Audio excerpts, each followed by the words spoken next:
নমস্কার বন্ধুরা, গল্পের ঝুলিতে সকল শ্রোতা বন্ধুদের স্বাগত জানাই।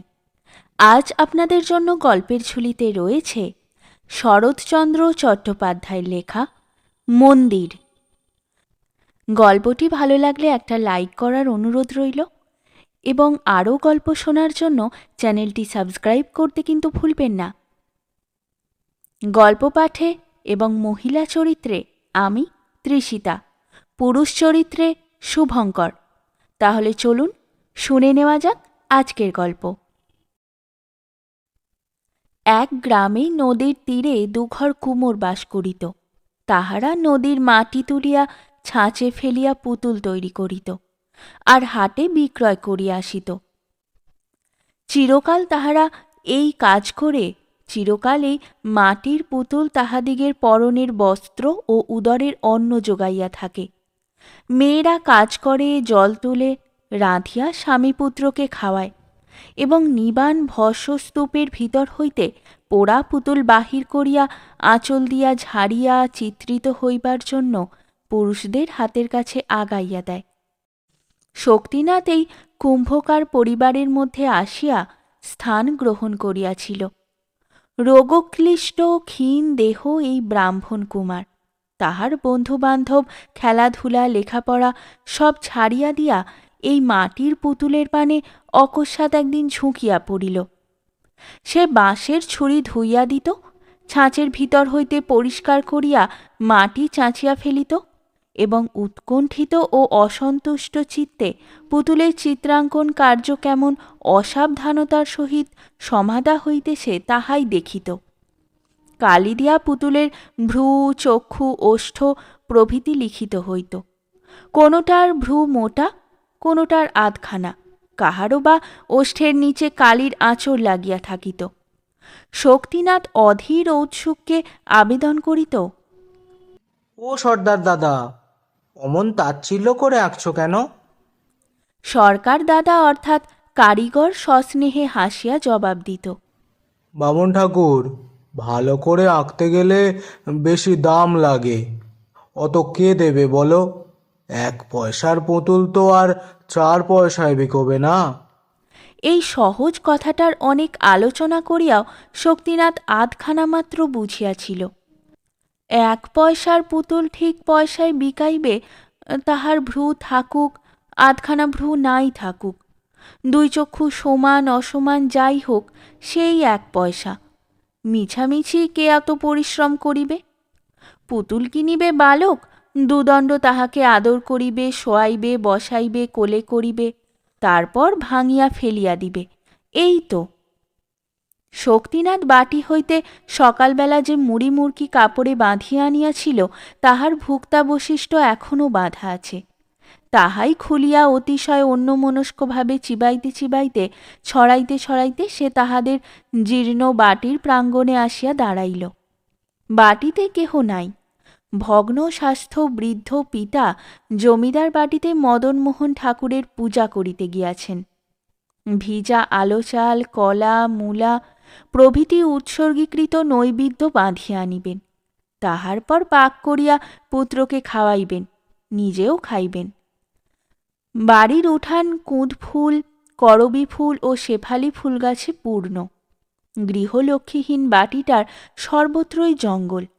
কিছুতে শৃঙ্খলা নাই, কাহারও পারিপাট্য নাই।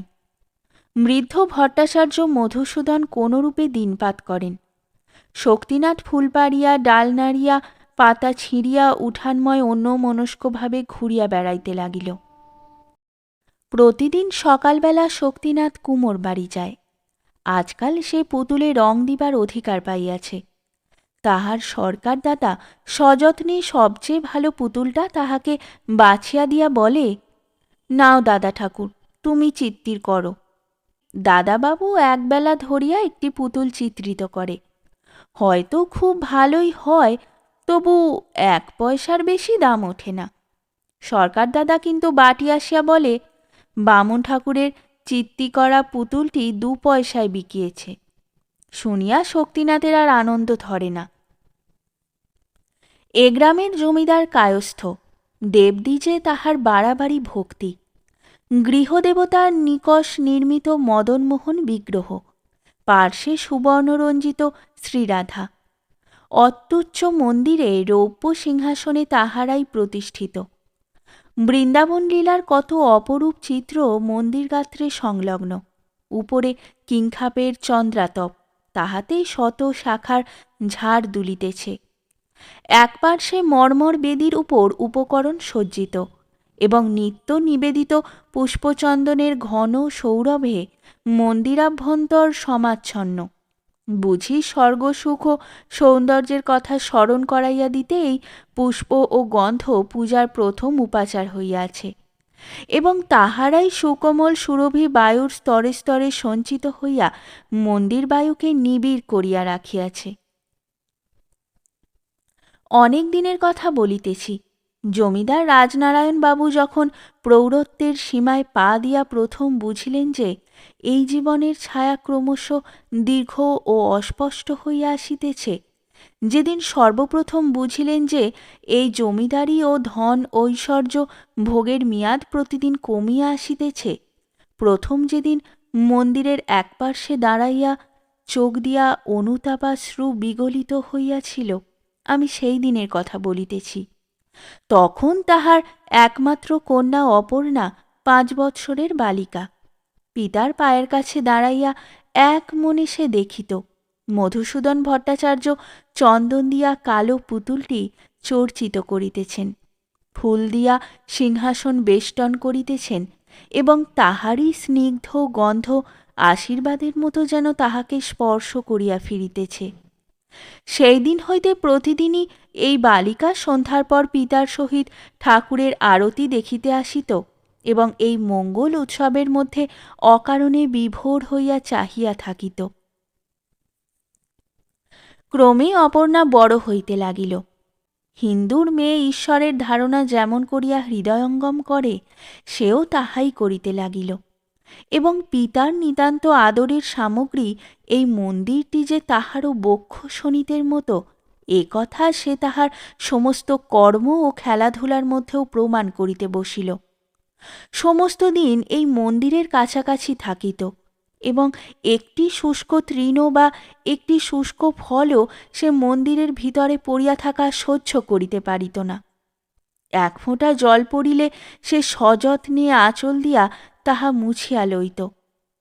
রাজনারায়ণ বাবুর দেবনিষ্ঠা লোকে বাড়াবাড়ি মনে করিত, কিন্তু অপর্ণার দেবসেবা পরায়ণতা সে সীমাও অতিক্রম করিতে উদ্যত হইল। সাবেক পুষ্পপাত্রে আর ফুল আটে না, একটা বড় আসিয়াছে। চন্দনের পুরাতন বাটিটা বদলাইয়া দেওয়া হইয়াছে। ভোজ্য ও নৈবেদ্যের বরাদ্দ ঢের বাড়িয়া গিয়াছে। এমনকি নিত্য নূতন ও নানাবিধ পূজার আয়োজন ও তাহার নিখুঁত বন্দোবস্তের মাঝে পড়িয়া বৃদ্ধ পুরোহিত পর্যন্ত শশব্যস্ত হইয়া উঠিলেন। জমিদার রাজনারায়ণ বাবু এসব দেখিয়া শুনিয়া ভক্তিস্নেহে গাঢ় স্বরে কহিতেন, ঠাকুর আমার ঘরে তাহার নিজের সেবার জন্য লক্ষ্মীকে পাঠাইয়া দিয়াছেন, তোমরা কেউ কিছু বলিও না। যথাসময়ে অপর্ণার বিবাহ হইয়া গেল। মন্দির ছাড়িয়া এইবার যে তাহাকে অন্যত্র যাইতে হইবে, এই আশঙ্কায় তাহার মুখের হাসি অসময়ে শুকাইয়া গেল। দিন দেখান হইতেছে তাহাকে শ্বশুর বাড়ি যাইতে হইবে। পরিপূর্ণ বিদ্যুৎ বুকে চাপিয়া বর্ষার ঘন কৃষ্ণ মেঘখণ্ড যেমন অবরুদ্ধ গৌরবের গুরুভারে স্থির হইয়া কিছুক্ষণ আকাশের গায়ে বর্ষণোন্মুখভাবে দাঁড়াইয়া থাকে, তেমনি স্থির হইয়া একদিন অপর্ণা শুনিল যে সেই দেখান দিন আজ আসিয়াছে। সে পিতার নিকট গিয়া কহিল, বাবা, আমি ঠাকুর সেবার যে বন্দোবস্ত করিয়া গেলাম, তাহার যেন অন্যথা না হয়। বৃদ্ধ পিতা কাঁদিয়া ফেলিলেন। তাই তো মা, না, অন্যথা কিছুই হবে না। অপর্ণা নিঃশব্দে চলিয়া আসিল। তাহার মা নাই, সে কাঁদিতে পারিল না। বৃদ্ধ পিতার দুচোখ ভরা জল সে রোধ করিবে কি করিয়া? তাহার পর যোদ্ধা যেমন করিয়া তাহার ব্যথিত ক্রন্দনোন্মুখ বীর হৃদয় পৌরুষ শুষ্ক হাসিতে চাপা দিয়া তাড়াতাড়ি অশ্বে আরোহণপূর্বক চলিয়া যায়, তেমনি করিয়া অপর্ণা শিবিকারোহণে গ্রাম ত্যাগ করিয়া অজানা কর্তব্যের শাসন মাথা পাতিয়া লইয়া চলিয়া গেল। নিজের উচ্ছ্বসিত অশ্রু মুছিতে গিয়া তাহার মনে পড়িল, পিতার অশ্রু মুছাইয়া আসা হয় নাই। তাহার নিজের হৃদয় কাঁদিয়া কাঁদিয়া ক্রমাগত তাহার কাছে যেন কত নালিশ করিতে লাগিল। একে তাহার হৃদয় শত ব্যথায় বিদ্ধ, তাহার পর কোথায় কোন গ্রামান্তরে মন্দির হইতে যখন সন্ধ্যার শঙ্খঘণ্টা বাজিয়া উঠিল, তখন সেই আজন্ম পরিচিত আরতির আহ্বান শব্দ তাহার কানের ভিতর দিয়া মর্মে নৈরাশ্যের হাহাকার বহন করিয়া আনিল।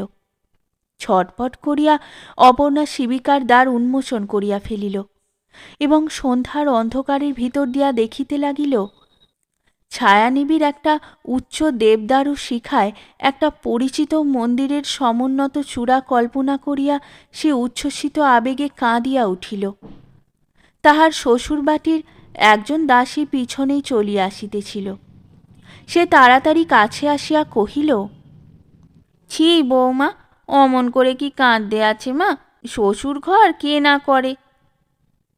অপর্ণা দুই হাতে মুখ চাপিয়া রোদন নিবারণ করিয়া পালকির কবাট বন্ধ করিয়া দিল।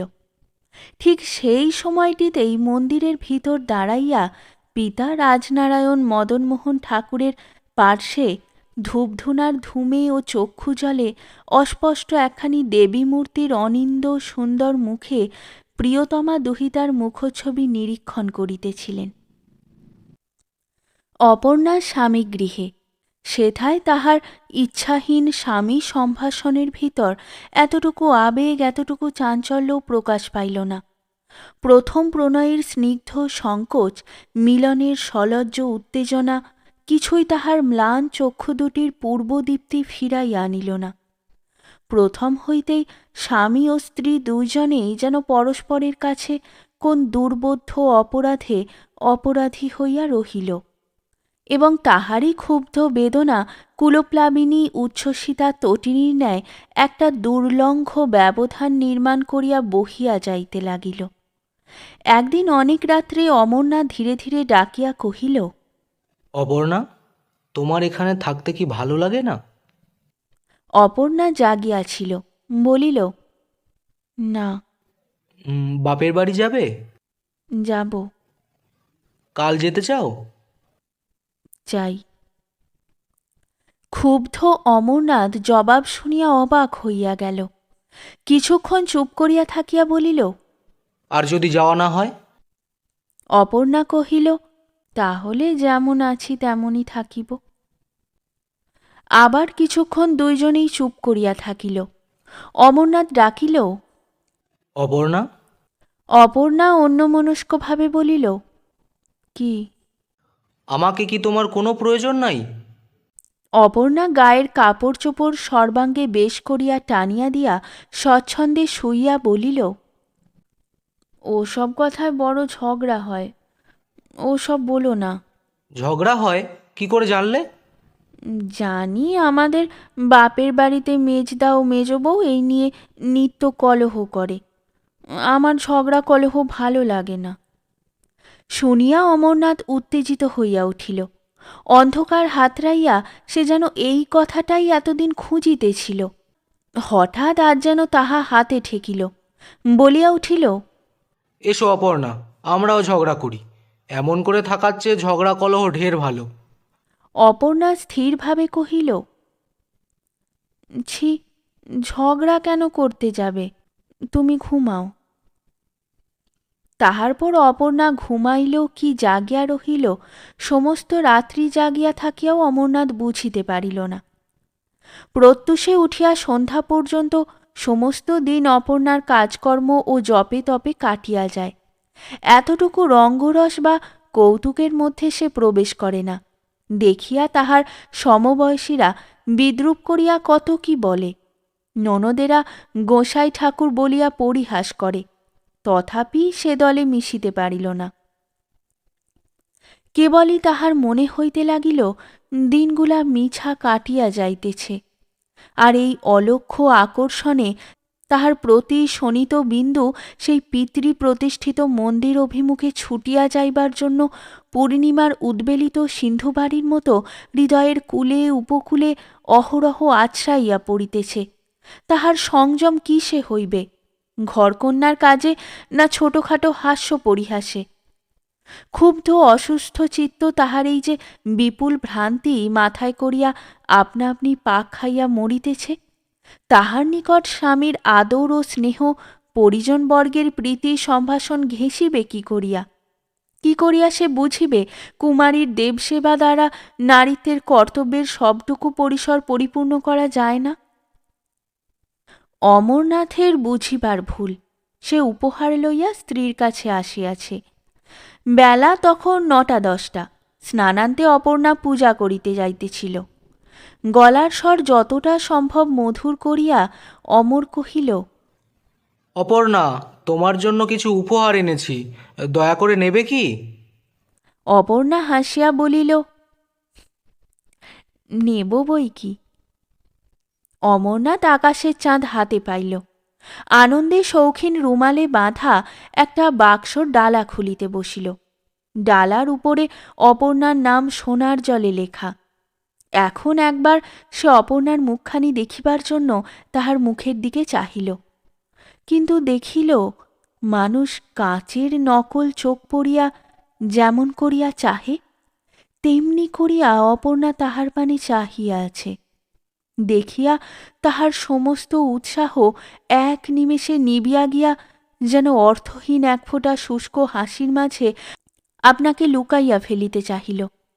লজ্জায় মরিয়া গিয়াও সে বাক্সের ডালা খুলিয়া গোটাকত কুন্তলিনের শিশি আরও কি কি বাহির করিতে উদ্যত হইল। অপর্ণা বাধা দিয়া কহিল, এনেছ কি আমার জন্য? অমরনাথের হইয়া আর কে যেন জবাব দিল, হ্যাঁ, তোমার জন্যই এনেছি তেলখোসগুলি। অপর্ণা জিজ্ঞাসা করিল, বাক্সটাও কি আমাকে দিলে? নিশ্চয়ই। তবে আর কেন মিছে ওসব বের করবে? বাক্সতেই থাক। তা থাক, তা তুমি ব্যবহার করবে তো? অকস্মাৎ অপর্ণা ভ্রু কুঞ্চিত করিল। সমস্ত দুনিয়ার সহিত লড়াই করিয়া তাহার ক্ষত বিক্ষত হৃদয় পরাস্ত হইয়া বৈরাগ্য গ্রহণপূর্বক নিভৃতে চুপ করিয়া বসিয়াছিল। সহসা তাহার গায়ে এই স্নেহের অনুরোধ কুৎসিত বিদ্রূপের আঘাত করিল। চঞ্চল হইয়া সে তৎক্ষণাৎ প্রতিঘাত করিল, বলিল, নষ্ট হবে না, রেখে দাও, আমি ছাড়াও আরও অনেকে ব্যবহার করতে জানে। এবং উত্তরের জন্য অপেক্ষা মাত্র না করিয়া অপর্ণা পূজার ঘরে গিয়া প্রবেশ করিল। আর অমরনাথ বিহ্বলের মতো সেই প্রত্যাখ্যাত উপহারের উপর হস্ত রাখিয়া সেইভাবেই বসিয়া রহিল। প্রথমে সে সহস্রবার মনে মনে আপনাকে নির্বোধ বলিয়া তিরস্কার করিল। বহুক্ষণ পরে সে দীর্ঘ নিঃশ্বাস ফেলিয়া বলিল, অপর্ণা পাষাণী। তাহার চোখ জলে ভাসিয়া আসিল। সেইখানে বসিয়া একভাবে ক্রমাগত চক্ষু মুছিতে লাগিল। অপর্ণা তাহাকে যদি সুস্পষ্ট ভাষায় প্রত্যাখ্যান করিত, তাহা হইলে কথাটা অন্যরূপ দাঁড়াইতে পারিত। সে যে প্রত্যাখ্যান না করিয়াও প্রত্যাখ্যানের সবটুকু জ্বালা তাহার গায়ে মাখাইয়া দিয়া গিয়াছে, ইহার প্রতিকার সে কি করিয়া করিবে? অপর্ণাকে তাহার পূজার আসন হইতে টানিয়া আনিয়া তাহারই সম্মুখে তাহার উপেক্ষিত উপহারটা নিজেই লাথি মারিয়া ভাঙিয়া ফেলিবে এবং সর্বসমক্ষে ভীষণ প্রতিজ্ঞা করিবে যে সে তাহার মুখ আর দেখিবে না। সে কি করিবে, কত কি বলিবে, কোথায় নিরুদ্দেশ হইয়া চলিয়া যাইবে, হয়তো ছাই মাখিয়া সন্ন্যাসী হইবে, হয়তো অপর্ণার কোনো দারুণ দুর্দিনের দিনে অকস্মাৎ কোথাও হইতে আসিয়া তাহাকে রক্ষা করিবে। এমনই সম্ভব অসম্ভব কত রকমের উত্তর প্রত্যুত্তর, বাদ প্রতিবাদ তাহার অপমান পীড়িত মস্তিষ্কের ভিতর অধীরতার আলোড়ন সৃষ্টি করিতে লাগিল। ফলে কিন্তু সে তেমনি বসিয়া রহিল এবং তেমনি কাঁদিতে লাগিল। কিন্তু কিছুতেই তাহার এই আগাগোড়া বিশৃঙ্খল সংকল্পের সুদীর্ঘ তালিকা সম্পূর্ণ হইয়া উঠিল না। তাহার পর 2 দিন 2 রাত্রি গত হইয়াছে। অমরনাথ ঘরে শুইতে আসে নাই। মা জানিতে পারিয়া বধূকে ডাকিয়া ঈষৎ ভর্ৎসনা করিলেন। পুত্রকে ডাকিয়া বুঝাইয়া বলিলেন। দিদি শাশুড়ি এই সূত্রে একটু রঙ্গ করিয়া লইলেন।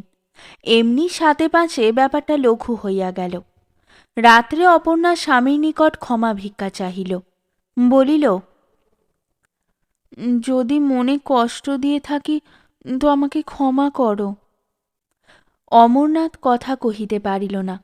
শয্যার এক প্রান্তে বসিয়া বিছানার চাদর বারবার টানিয়া পরিষ্কার করিতে লাগিল। সম্মুখেই অপর্ণা দাঁড়াইয়া, মুখে তাহার ম্লান হাসি। সে আবার কহিল, ক্ষমা করবে না? অমরনাথ মুখ নিচু করিয়াই বলিল, ক্ষমা কিসের জন্য? ক্ষমা করার অধিকারী বা আমার কি? অপর্ণা স্বামীর দুই হাত আপনার হাতের ভিতর লইয়া বলিল, ও কথা বলো না। তুমি স্বামী, তুমি রাগ করে থাকলে কি আমার চলে? তুমি ক্ষমা না করলে আমি দাঁড়াবো কোথায়? কেন রাগ করেছ বলো? অমরনাথ আর্দ্র হইয়া কহিল, রাগ তো করি নাই। করো নাই তো? না। অপর্ণা কলহ ভালোবাসিত না। বিশ্বাস না করিয়াও বিশ্বাস করিল। কহিল, তাই ভালো। তাহার পর নিতান্ত নির্ভাবনায় বিছানার এক প্রান্তে শুইয়া পড়িল। অমরনাথ কিন্তু ভারী আশ্চর্য হইয়া গেল। অন্যদিকে মুখ ফিরাইয়া কেবলই সে মনে মনে তর্ক বিতর্ক করিতে লাগিল যে এ কথা তাহার স্ত্রী বিশ্বাস করিল কি করিয়া? সে যে দুদিন আসে নাই, দেখা করে নাই, তথাপি সে রাগ করে নাই। এটা কি বিশ্বাস করিবার কথা? এত কাণ্ড এত শীঘ্র মিটিয়া সব বৃথা হইয়া গেল। তাহার পর যখন সে বুঝিতে পারিল অপর্ণা সত্যই ঘুমাইয়া পড়িয়াছে, তখন সে একেবারে উঠিয়া বসিল এবং দ্বিধাশূন্য হইয়া জোর করি ডাকিয়া ফেলিল, অপর্ণা, তুমি বুঝি ঘুমোচ্ছ? ও অপর্ণা!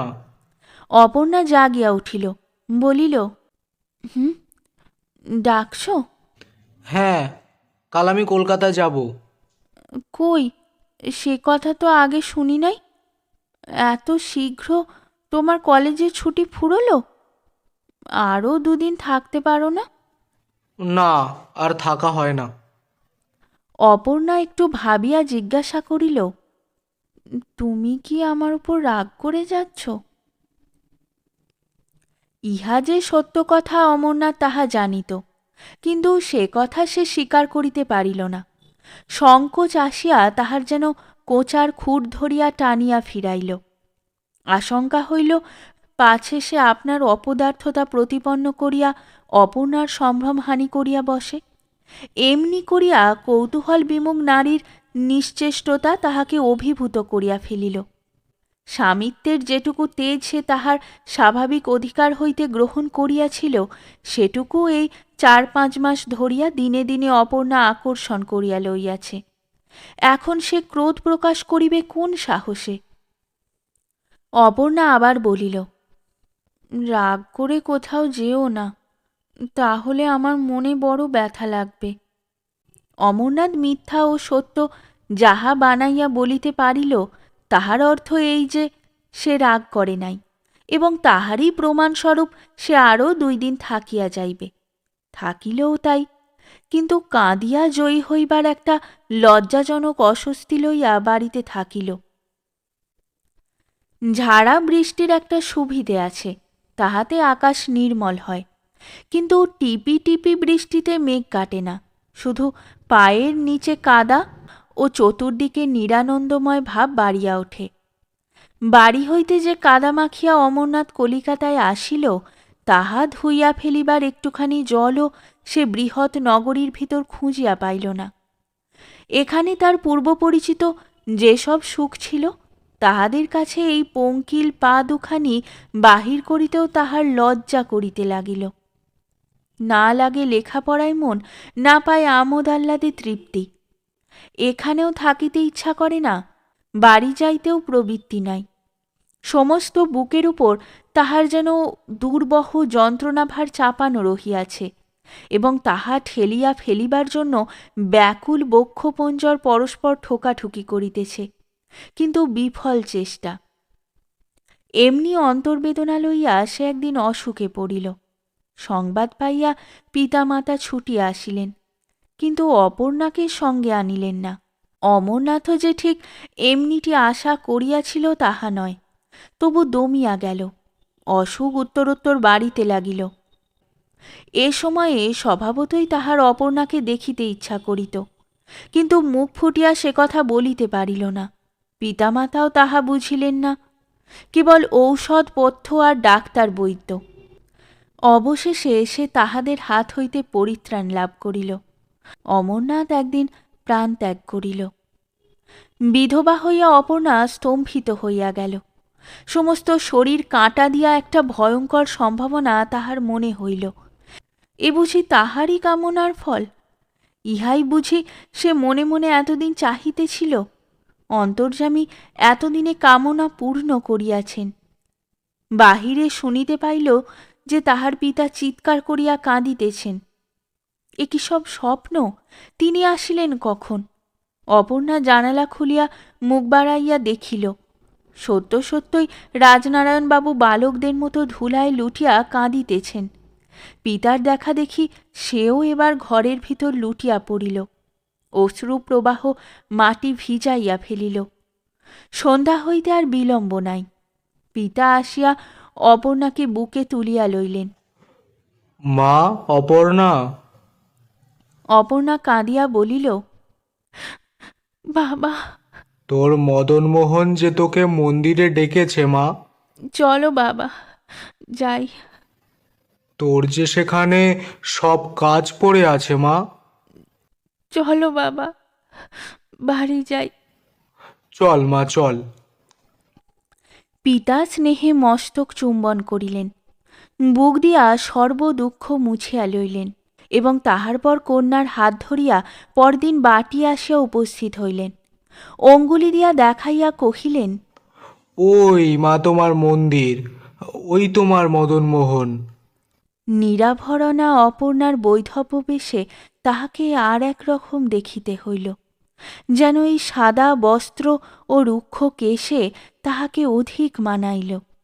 সে তাহার পিতার কথা ভারী বিশ্বাস করিল, ভাবিল দেবতার আহ্বানেই সে ফিরিয়া আসিয়াছে। ঠাকুরের মুখে যেন তাই হাসি, মন্দিরে যেন তাই শতগুণ সৌরভ, নিজে যেন সে এই পৃথিবীর অনেক উচ্চে এইরূপ মনে হইল। যে স্বামী নিজের মরণ দিয়া তাহাকে পৃথিবীর এত উচ্চে রাখিয়া গিয়াছেন, সেই মৃত স্বামীর উদ্দেশ্যে শতবার প্রণাম করিয়া অপর্ণা তাহার অক্ষয় স্বর্গ কামনা করিল। শক্তিনাথ এক মনে ঠাকুর গড়িতেছিল। পূজা করার চেয়ে ঠাকুর তৈরি করিতে সে অধিক ভালোবাসিত। কেমন রূপ, কেমন নাক, কান, চোখ হইবে, কোন রং বেশি মানাইবে, এই তাহার আলোচ্য বিষয়। কি দিয়া তাহার পূজা করিতে হয়, কি মন্ত্রে জপ করিতে হয়, এসব ছোট বিষয়ে তাহার লক্ষ্য ছিল না। দেবতার সম্পর্কে সে আপনাকে আপনি প্রমোশন দিয়া সেবকের স্থান হইতে পিতার স্থানে উঠে আসিয়াছিল। তবু তাহার পিতা তাহাকে আদেশ করিলেন, শক্তিনাথ, আজ আমার জ্বর বেড়েছে, জমিদার বাটিতে গিয়ে তুমি পুজো করে এসো। শক্তিনাথ বলিল, এখন ঠাকুর গড়ছি। বৃদ্ধ অসমর্থ পিতা রাগ করিয়া বলিলেন, ছেলে খেলে এখন থাক বাবা, কাজ সেরে এসো। পূজার মন্ত্র আবৃত্তি করিতে তাহার মোটেই ইচ্ছা হইল না, তবু উঠিতে হইল। পিতার আদেশে স্নান করিয়া চাদর ও গামছা কাঁধে ফেলিয়া দেবমন্দিরে আসিয়া দাঁড়াইল। ইহার পূর্বেও সে কয়েকবার এ মন্দিরে পূজা করিতে আসিয়াছে, কিন্তু এমন কাণ্ড কখনো দেখে নাই। এত পুষ্প, গন্ধ, এত ধূপধুনার আড়ম্বর, ভোজ্য ও নৈবেদ্যের এত বাহুল্য, তার ভারী ভাবনা হইল। এত লইয়া সে কি করিবে, কিরূপে কাহার পূজা করিবে? সকলের চেয়ে সে অপর্ণাকে দেখিয়া আশ্চর্য হইয়া গেল। এ কে? কোথা হইতে আসিয়াছে? এতদিন কোথায় ছিল? অপর্ণা কহিল, তুমি কি ভট্টাচার্য মশায়ের ছেলে? শক্তিনাথ বলিল, হ্যাঁ। তবে পা ধুয়ে পূজা করতে বসো। পূজা করিতে বসিয়া শক্তিনাথ আগাগোড়া ভুলিয়া গেল। একটা মন্ত্রও তাহার মনে পড়ে না। সেদিকে তাহার মনও নাই, বিশ্বাসও নাই। শুধু ভাবিতে লাগিল, এ কে, কেন, এত রূপ, কি জন্য বসে আছে এখানে, ইত্যাদি। পূজার পদ্ধতি ওলটপালট হইতে লাগিল।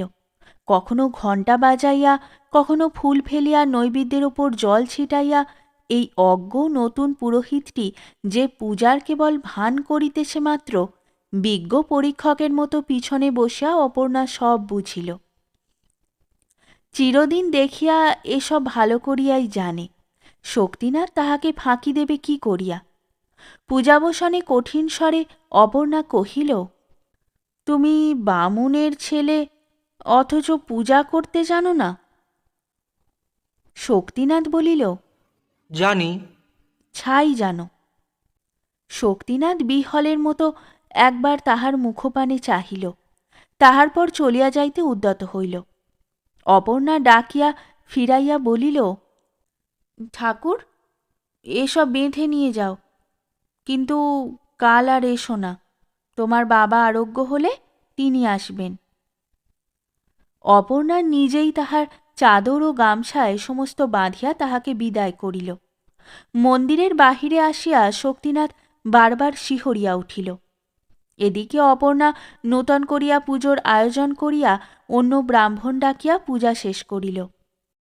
1 মাস গত হইয়াছে। আচার্য যদুনাথ জমিদার রাজনারায়ণ বাবুকে বুঝাইয়া বলিতেছেন, আপনি তো সমস্তই জানেন। বড় মন্দিরে বৃহৎ পূজা ভট্টাচার্যের ছেলের দ্বারা কিছুতেই সম্পন্ন হইতে পারে না। রাজনারায়ণ বাবু সায় দিয়া বলিলেন, অনেক দিন হলো অপর্ণাও ঠিক এই কথাই বলছিল। আচার্য মুখমণ্ডল আরও গম্ভীর করিয়া কহিলেন, তা তো হবেই, তিনি হলেন সাক্ষাৎ লক্ষ্মী স্বরূপা। তাঁর কি কিছু অগোচর আছে? জমিদার বাবুরও ঠিক এই বিশ্বাস। আচার্য কহিতে লাগিলেন, পূজা আমি করি আর যেই করুন, ভালো লোক চাই। মধু ভট্টাচার্য যতদিন বেঁচে ছিলেন তিনিই পূজা করেছেন। এখন তার পুত্রেরই পৌরোহিত্য করা উচিত। কিন্তু সেটা তো মানুষ নয়, কেবল পট আঁকতে পারে, পুতুল গড়তে জানে, পূজা অর্চনার কিছুই জানে না। রাজনারায়ণ বাবু অনুমতি দিলেন। যা আপনি করবেন, তবে অপর্ণাকে একবার জিজ্ঞেস করে দেখব। পিতার নিকট একথা শুনিয়া অপর্ণা মাথা নাড়িয়া বলিল, তাও কি হয়? বামুনের ছেলে, নিরাশ্রয়, কোথায় তাকে বিদায় করব? যেমন জানে তেমনই পূজা করবে, ঠাকুর তাতেই সন্তুষ্ট হবেন। কন্যার কথায় পিতার চৈতন্য হইল। এতটা আমি ভেবে দেখি নাই। মা, তোমার মন্দির, তোমার পূজা, তোমার যা ইচ্ছা তাই করো, যাকে ইচ্ছা ভার দিও। এই কথা বলিয়া পিতা প্রস্থান করিলেন। অপর্ণা শক্তিনাথকে ডাকে আনিয়া পূজার ভার দিল। বকুনি খাইয়া অবধি সে আর এদিকে আসে নাই। মধ্যে তাহার পিতার মৃত্যু হইয়াছে। সে নিজেও রুগ্ন। শুষ্ক মুখে তাহার শোক দুঃখের চিহ্ন দেখিয়া অপর্ণার মায়া হইল। কহিল, তুমি পূজা করো, যা জানো তাই করো, তাতেই ঠাকুর তৃপ্ত হবেন। এমন স্নেহের স্বর শুনিয়া তাহার সাহস হইল। সাবধান হইয়া মন দিয়া পূজা করিতে বসিল। পূজা শেষ হইলে অপর্ণা নিজের হাতে সে যাহা খাইতে পারে বাঁধিয়া দিয়া দিল। বেশ পূজা করেছ। বামুন ঠাকুর, তুমি কি হাতে রেঁধে খাও? কোনোদিন রাধি, কোনোদিন যেদিন জ্বর হয় সেদিন আর রাঁধতে পারি না। তোমার কি কেউ নাই? না। শক্তিনাথ চলিয়া গেলে অপর্ণা তাহার উদ্দেশ্যে বলিল, আহা! দেবতার কাছে যুক্ত করে তাহার হইয়া প্রার্থনা করিল, ঠাকুর, ইহার পূজায় তুমি সন্তুষ্ট হইও, ছেলে মানুষের দোষ অপরাধ লইও না। সেই দিন হইতে প্রতিদিন অপর্ণা দাসী দ্বারা সংবাদ লইত। সে কি খায়, কি করে, কি তাহার প্রয়োজন, নিরাশ্রয় ব্রাহ্মণ কুমারটিকে সে তাহার অজ্ঞাতসারে আশ্রয় দিয়া তাহার সমস্ত ভার স্বেচ্ছায় মাথায় তুলিয়া লইল, এবং সেই দিন হইতে এই কিশোর ও কিশোরী তাহাদের ভক্তি স্নেহ ভুলভ্রান্তি সব এক করিয়া এই মন্দিরটিকে আশ্রয়পূর্বক জীবনের বাকি কাজগুলিকে পর করিয়া দিল। শক্তিনাথ পূজা করে, অপর্ণা দেখাইয়া দেয়। শক্তিনাথ স্তব পাঠ করে, অপর্ণা মনে মনে তাহার সহজ অর্থ দেবতাকে বুঝাইয়া দেয়। শক্তিনাথ গন্ধ পুষ্প হাত দিয়া তুলিয়া লয়, অপর্ণা অঙ্গুলি দিয়া দেখাইয়া বলে, বামুন ঠাকুর, আজ এমনি করে সিংহাসন সাজাও দেখি, বেশ দেখাবে। এমনি করিয়া এই বৃহৎ মন্দিরের বৃহৎ কাজ চলিতে লাগিল। দেখিয়া শুনিয়া আচার্য কহিলেন, ছেলে খেলা হচ্ছে? বৃদ্ধ রাজনারায়ণ বলিলেন, যা করে হোক মেয়েটা নিজের অবস্থা ভুলে থাকলেই বাঁচি। থিয়েটারের স্টেজে যেমন পাহাড় পর্বত ঝড়জল এক নিমেষে উড়িয়া গিয়া একটা মস্ত রাজপ্রাসাদ কোথা হইতে আসিয়া জোটে, আর লোকজনের সুখ সম্পদের মাঝে দুঃখ দৈন্যের সমস্ত চিহ্ন বিলুপ্ত হয়, শক্তিনাথের জীবনেও যেন সেইরূপ হইয়াছে। সে জাগিয়াছিল, এখন ঘুমাইয়া সুখ স্বপ্ন দেখিতেছে, কিংবা নিদ্রায় দুঃখ স্বপ্ন দেখিতেছিল, এখন হঠাৎ জাগিয়া উঠিয়াছে। প্রথম তাহার ভালো ঠাহর হইত না, তথাপি এই দায়িত্বহীন দেবসেবার সুবর্ণ শৃঙ্খল যে তাহার সর্বাঙ্গে জড়াইয়া ধরিয়াছে এবং থাকিয়া থাকিয়া ঝনঝন শব্দে বাজিয়া উঠিতেছে, ওই বিক্ষিপ্ত পুতুলগুলা মাঝে মাঝে সে কথা তাহাকে স্মরণ করাইত। সে মৃত পিতার কথা মনে করিত, নিজের পূর্ব স্বাধীনতার কথা ভাবিত, মনে হইত সে যেন বিকাইয়া গিয়াছে, অপর্ণা তাহাকে কিনিয়াছে। অমনি অপর্ণার স্নেহ ক্রমে মোহের মতো তাহাকে আচ্ছন্ন করিয়া ফেলিল। অকস্মাৎ একদিন শক্তিনাথের মামাতো ভাই আসিয়া উপস্থিত হইল। তাহার ভগিনীর বিবাহ। মামা কলিকাতায় থাকেন, সময় ভালো, কাজেই সুখের দিনে ভাগিনেওকে মনে পড়িয়াছে, যাইতেই হইবে, কলিকাতা যাইবে। কথাটা শক্তিনাথের খুব ভালো লাগিল। সমস্ত রাত্রি সে দাদার নিকট বসিয়া কলিকাতার সুখের গল্প, শোভার কাহিনী, সমৃদ্ধির বিবরণ শুনিয়া মুগ্ধ হইয়া গেল। পরদিন মন্দিরে যাইতে তাহার ইচ্ছা হইল না। বেলা বাড়িতেছে দেখিয়া অপর্ণা ডাকিয়া পাঠাইল। শক্তিনাথ গিয়া বলিল, আজ আমি কলকাতা যাব, মামা ডেকে পাঠিয়েছেন। বলিয়াই সে একটু সংকুচিত হইয়া দাঁড়াইল। অপর্ণা কিছুক্ষণ চুপ করিয়া রহিল, পরে কহিল, কবে ফিরে আসবে? শক্তিনাথ ভয়ে ভয়ে বলিল, মামা আসতে বললেই চলে আসবো। অপর্ণা আর কিছু জিজ্ঞাসা করিল না। আবার সেই যদু আচার্য আসিয়া পূজা করিতে বসলেন। আবার তেমনি করিয়া অপর্ণা পূজা দেখিতে লাগিল, কিন্তু কোনো কথা বলিবার আর তাহার প্রয়োজন হইল না, ইচ্ছাও ছিল না। কলিকাতায় আসিয়া বিবিধ বৈচিত্র্যে শক্তিনাথের বেশ দিন কাটিলেও কয়েকদিন পরেই বাড়ির জন্য তাহার মন কেমন করিতে লাগিল। সুদীর্ঘ অলস দিনগুলো আর যেন কাটিতে চাহে না।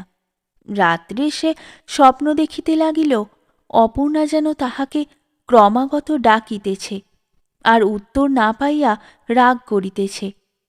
একদিন সে মামাকে কহিল, আমি বাড়ি যাব। মামা নিষেধ করিলেন। সে জঙ্গলে গিয়ে আর কি হবে? এইখান থেকে লেখাপড়া কর, আমি তোমার চাকরি করে দেব। শক্তিনাথ মাথা নাড়িয়া চুপ করিয়া রহিল। মামা কহিলেন, তবে যাও। বড় বউ শক্তিনাথকে ডাকিয়া বলিলেন, ঠাকুরপো, কাল বুঝি বাড়ি যাবে? শক্তিনাথ বলিল, হ্যাঁ, যাব। অপর্ণার জন্য মন কেমন করছে নাকি? শক্তিনাথ বলিল, হ্যাঁ। সে তোমাকে খুব যত্ন করে নয়? শক্তিনাথ মাথা নাড়িয়া কহিল, খুব যত্ন করে। বড় বউ মুখ টিপিয়া হাসিলেন। তিনি অপর্ণার কথা পূর্বেই শক্তিনাথের নিকট শুনিয়া লইয়াছিলেন। বলিলেন, তবে ঠাকুরপো, এই দুটি জিনিস নিয়ে যাও, তাকে দিও, সে আরও ভালোবাসবে। বলিয়া তিনি একটা শিশির ছিপি খুলিয়া খানিকটা দেলখোস শক্তিনাথের গায়ে ছড়াইয়া দিলেন। গন্ধে শক্তিনাথ পুলকিত হইয়া শিশি দুইটি চাদরে বাঁধিয়া লইয়া পরদিন বাটি ফিরিয়া আসিল। শক্তিনাথ মন্দিরে প্রবেশ করিয়াছে। পূজা শেষ হইয়াছে। চাদরে সেই শিশি দুইটি বাঁধা আছে, কিন্তু দিতে সাহস হইতেছে না। এই কয়দিনে অপর্ণা তাহার নিকট হইতে এত দূরে সরিয়া গিয়াছে। মুখ ফুটিয়া কিছুতে বলিতে পারিল না, তোমার জন্য সাধ করিয়া কলিকাতা হইতে ইহা আনিয়াছি। সুগন্ধে তোমার দেবতা তৃপ্ত হন, তাই তুমিও হইবে। এইভাবে 7-8 দিন কাটিল। নিত্য সে চাদরে বাঁধিয়া শিশি দুইটি লইয়া আসে, নিত্য ফিরাইয়া লইয়া যায়, আবার যত্ন করিয়া পরদিনের জন্য তুলিয়া রাখে। পূর্বের মতো একদিনও যদি অপর্ণা তাহাকে ডাকিয়া একটা কথাও জিজ্ঞাসা করিত, তাহা হইলে হয়তো সে তাহাকে তাহা দিয়া ফেলিত, কিন্তু এ সুযোগ আর কিছুতেই হইল না। আজ 2 দিন হইতে তাহার জ্বর হইতেছে, তবু ভয়ে ভয়ে সে মন্দিরে পূজা করিতে আসে। কি একটা অজানা আশঙ্কায় সে পীড়ার কথাটাও বলিতে পারে না। অপর্ণা কিন্তু সংবাদ লইয়া জানিত যে 2 দিন হইতে শক্তিনাথ কিছুই খায় নাই, অথচ পূজা করিতে আসিতেছে। অপর্ণা জিজ্ঞাসা করিল, ঠাকুর, তুমি 2 দিন হতে কিছু খাও নাই কেন? শক্তিনাথ শুষ্কমুখে কহিল, আমার রাত্রে রোজ জ্বর হয়। জ্বর হয়? তবে স্নান করে পূজা করতে আসো কেন? এ কথা বলো নাই কেন? শক্তিনাথের চোখে জল আসিল। মুহূর্তে সব কথা ভুলিয়া গিয়া সে চাদর খুলিয়া শিশি দুইটি বাহির করিয়া বলিল, তোমার জন্য এনেছি। আমার জন্য? হ্যাঁ, তুমি গন্ধ ভালোবাসো না?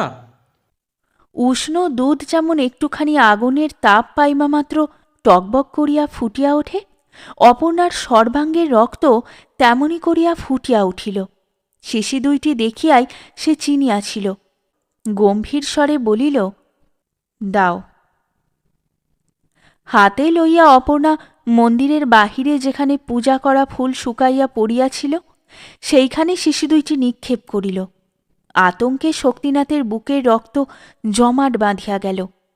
কঠিন স্বরে অপর্ণা কহিল, বামুন ঠাকুর, তোমার মনে এত? আর তুমি আমার সামনে এসো না, মন্দিরের ছায়াও মারিও না। অপর্ণা চম্পকাঙ্গুলি দিয়া বহির্দেশ দেখাইয়া বলিল, যাও। আজ 3 দিন হইল শক্তিনাথ গিয়াছে। আবার যদু আচার্য পূজা করিতে বসিয়াছেন। আবার ম্লান মুখে অপর্ণা চাহিয়া দেখিতেছে, এ যেন কাহার পূজা কে আসিয়া শেষ করিতেছে। পূজা সাঙ্গ করিয়া নৈবেদ্যের রাশি গামছায় বাঁধিতে বাঁধিতে আচার্য মহাশয় নিঃশ্বাস ফেলিয়া বলিলেন, ছেলেটা বিনা চিকিৎসায় মারা গেল। আচার্যর মুখের পানে চাহিয়া অপর্ণা জিজ্ঞাসা করিল, কে মারা গেল? তুমি বুঝি শোনো নাই? কয়েকদিনের জ্বরে শক্তিনাথ, ওই মধু ভট্টাচার্যের ছেলে, আজ সকালবেলা মারা পড়েছে। অপর্ণা তবুও তাহার মুখপানে চাহিয়া রহিল। আচার্য দ্বারের বাহিরে আসিয়া বলিলেন, পাপের ফলে আজকাল মৃত্যু হচ্ছে, দেবতার সঙ্গে কি তামাশা চলে মা? আচার্য চলিয়া গেলেন। অপর্ণা দ্বার রুদ্ধ করিয়া মাটিতে মাথা ঠুকিয়া কাঁদিতে লাগিল।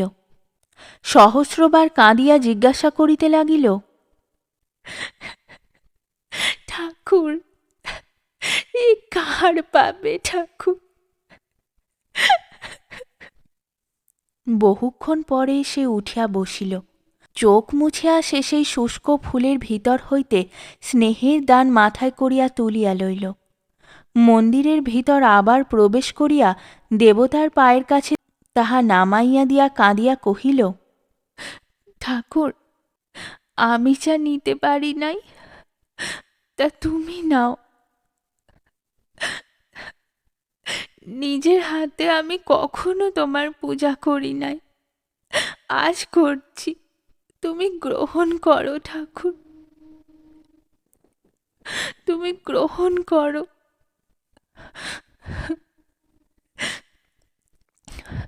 তৃপ্ত হও, আমার অন্য কামনা আর নাই।